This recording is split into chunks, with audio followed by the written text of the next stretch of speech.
Most museums are built to show things: paintings, sculptures, history, whatever have you. They're about display, about filling space with objects and stories.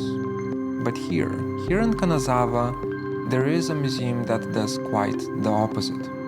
Designed by Yoshio Taniguchi, the DT Suzuki Museum isn't made for looking at art. It's made for looking at nothing. There are no big galleries, no grand staircase, no dramatic form, just quiet rooms, water, and light.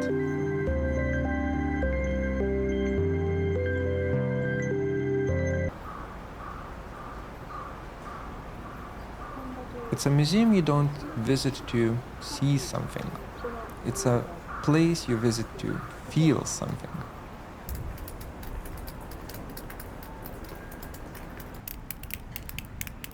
Daisetsu Teitaro Suzuki, DT Suzuki, was born here in 1870. He was one of the first to bring Zen Buddhism to the West, not as religion, but as a way of being present. His writing isn't easy, it's full of questions that don't really have answers, but his main message was simple. To understand the world, stop trying to control it.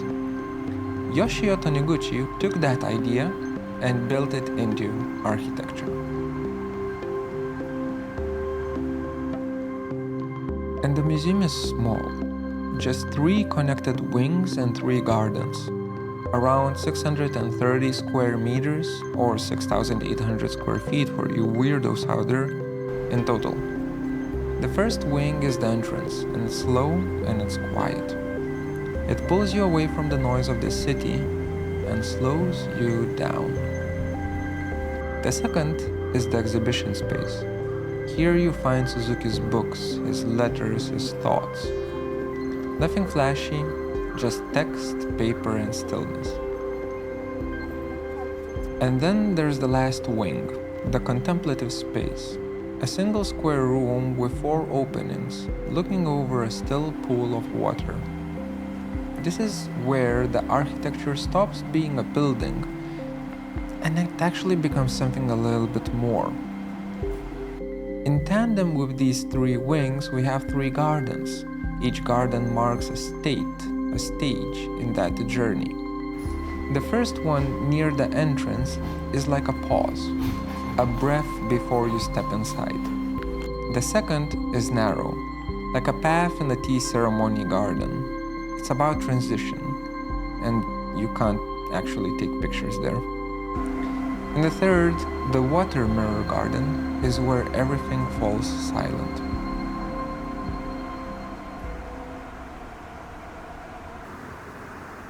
The pool is only a few centimeters deep, and it doesn't move unless the wind or the rain touches it.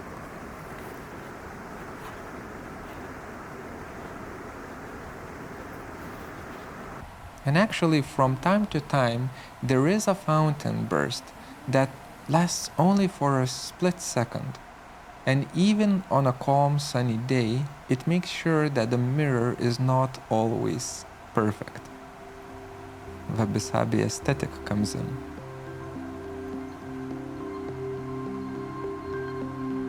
And in between these bursts, the reflections are perfect. Sky, clouds, and concrete become one flat image. It is simple, but being there, it feels infinite.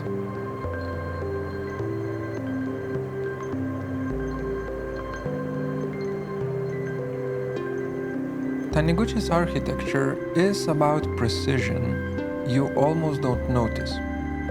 The concrete is perfectly smooth and it's poured in place.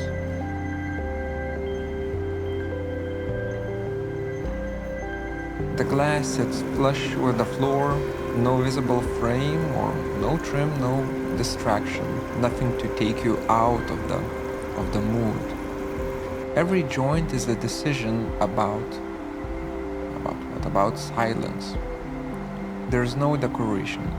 The details disappear, so only light, footsteps, and water do the talking.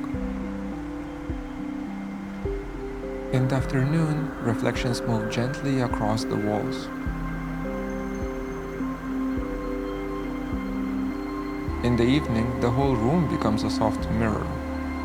The building feels alive, but it never moves.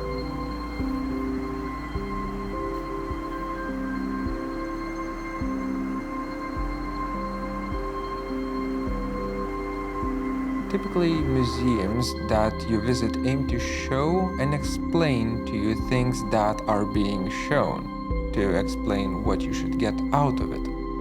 Almost like there's some sort of a lack of trust between you and the curator of the exhibition. The DT Suzuki Museum doesn't tell you what to think. It gives you space to actually stop thinking, start feeling. It's not trying to explain Zen to you. It lets you feel what it means.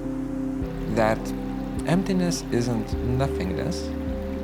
That emptiness is actually clarity. And this building is about awareness, about noticing air, noticing shadow, noticing the sound of your own footsteps, whatever have you.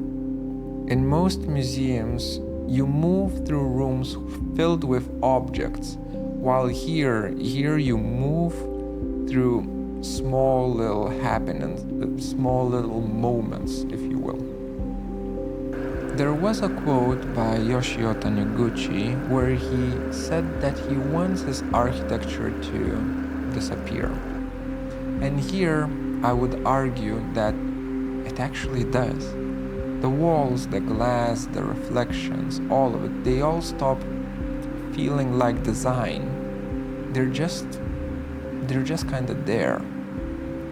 Maybe that's the highest point or highest form of architecture, when it stops being something you just look at to look at, and it becomes a way of seeing or experiencing.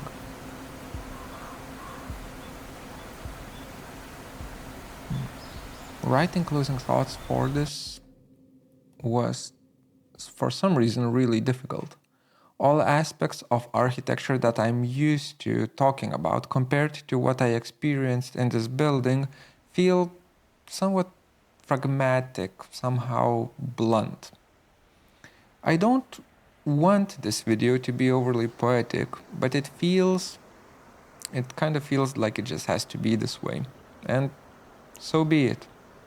Because in the end of the day, the aim of this building is not to demand attention. It is to give attention back to the visitor. And that makes it a pretty damn cool building that I like. I'll see you in the next one. Next month's video is already out on Patreon. If you support the channel, you can see it now. And also ask me questions.